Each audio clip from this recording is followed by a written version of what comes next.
বিশ্ব সংবাদে আপনাদের স্বাগত। সংবাদের শুরুতেই শিরোনাম, পরে বিস্তারিত। শুরুতে জানিয়ে দেব, হিজবুল্লাহ সহ প্রতিরোধ অক্ষকে সমর্থন দেওয়ার ঘোষণা দিলেন মাসুদ পেজেশকিয়ান।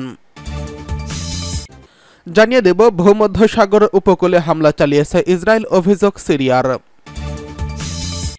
এদিকে পুতিনের প্রতি ইউক্রেন যুদ্ধ বন্ধের আহ্বান নরেন্দ্র মোদীর।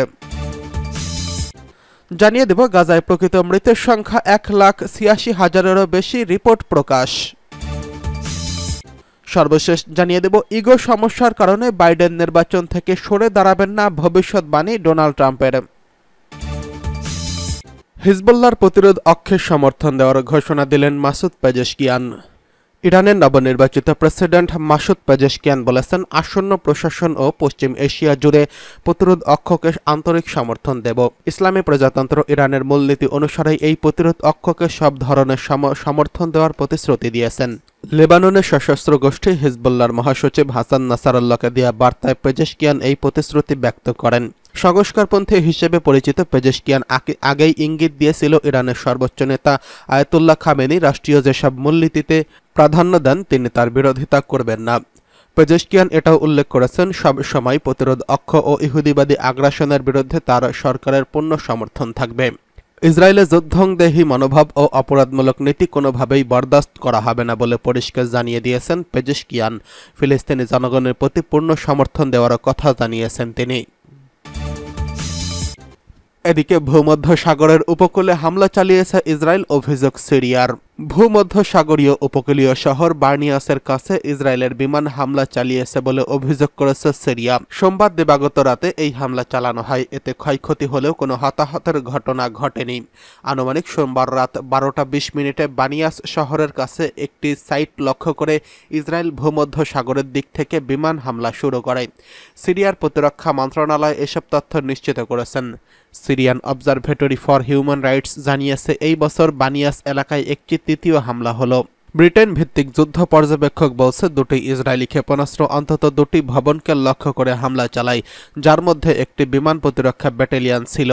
এতে বলা হয়েছে, ইরানের সামরিক উপদেষ্টারা ওই এলাকায় অবস্থান করছেন, যা প্রেসিডেন্ট বাশার আল আসাদের সরকারের শক্ত ঘাঁটি হিসেবে পরিচিত।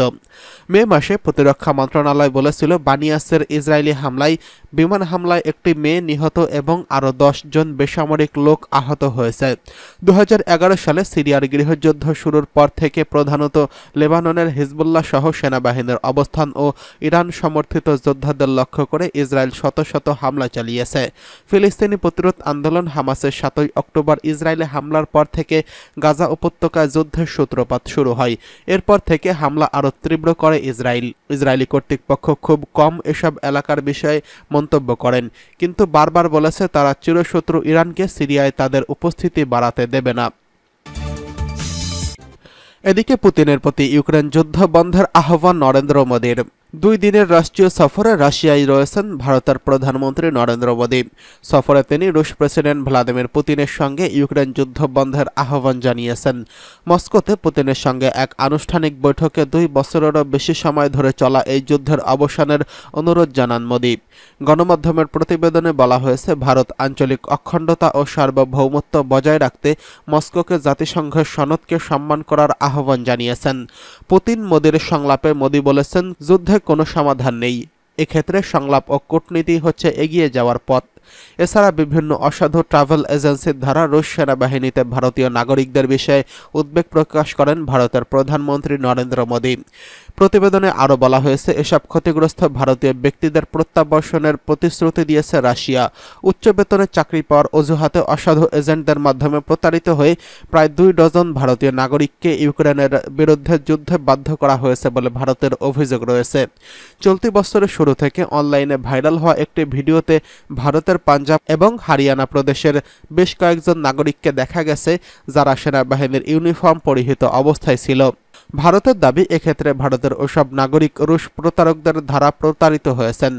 বিষয়টি মীমাংসা করতে রুশ কর্মকর্তাদের কাছে সাহায্যের কথা জানিয়েছে ভারত। টানা 3য়বারের মতো ভারতের প্রধানমন্ত্রী হওয়ায় এটি মোদীর প্রথম রাশিয়া সফর।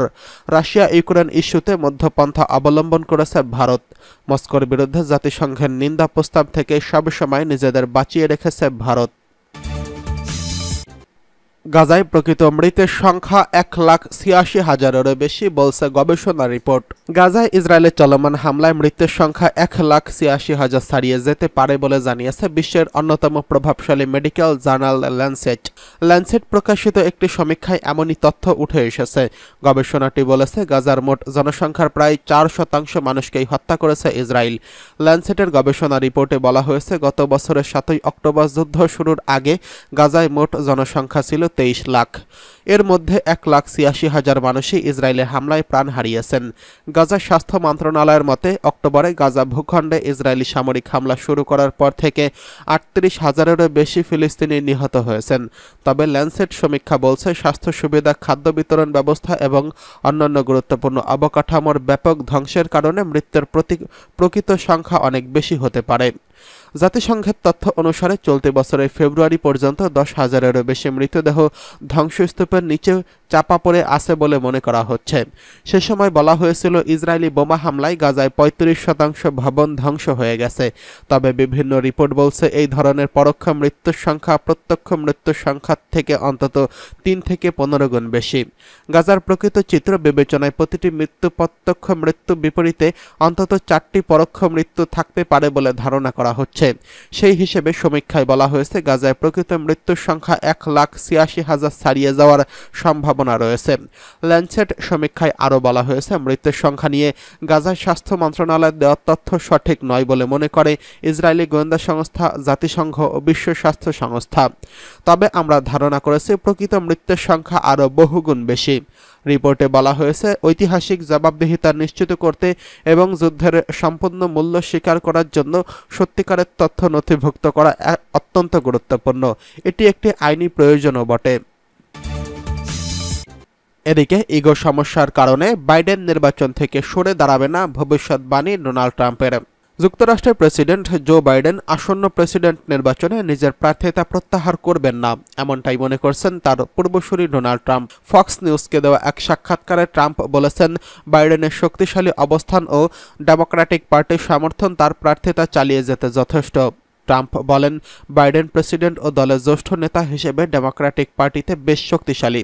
তার ভক্ত অনুসারীদের এবং প্রতিনিধিদের অভাব নেই, তাই তাকে সরানো সম্ভব নয়। এমনকি সংবিধানের 25 নম্বর ধারাও কোনো কাজে আসবে না। ট্রাম্প আরও বলেন, বাইডেনের ইগো সমস্যা রয়েছে এবং তিনি ট্রাম্পের সাথে প্রতিদ্বন্দ্বিতা করার জন্যই নির্বাচনে অংশ নিচ্ছেন। যুক্তরাষ্ট্রের সংবিধানে 25 নম্বর ধারা অনুসারে প্রেসিডেন্ট যদি সিদ্ধান্ত গ্রহণে অক্ষম হয়ে পড়েন, তবে ভাইস প্রেসিডেন্ট ও মন্ত্রিসভার সদস্যরা প্রেসিডেন্টকে পদ থেকে অব্যাহতি দিতে পারেন। তবে ট্রাম্পের মতে এই ধারা প্রয়োগ করে বাইডেনকে সরানো সম্ভব হবে না। 2020 সালে নির্বাচনে ডোনাল্ড ট্রাম্পকে পরাজিত করে প্রেসিডেন্ট হওয়া বাইডেনের বয়স ছিল তখন 78 বছর, আর ট্রাম্পের বয়স ছিল 75 বছর। বর্তমানে বাইডেনের বয়স 81, যা তাকে যুক্তরাষ্ট্রের ইতিহাসের সবচেয়ে বেশি বয়সী প্রেসিডেন্ট হিসেবে চিহ্নিত করে।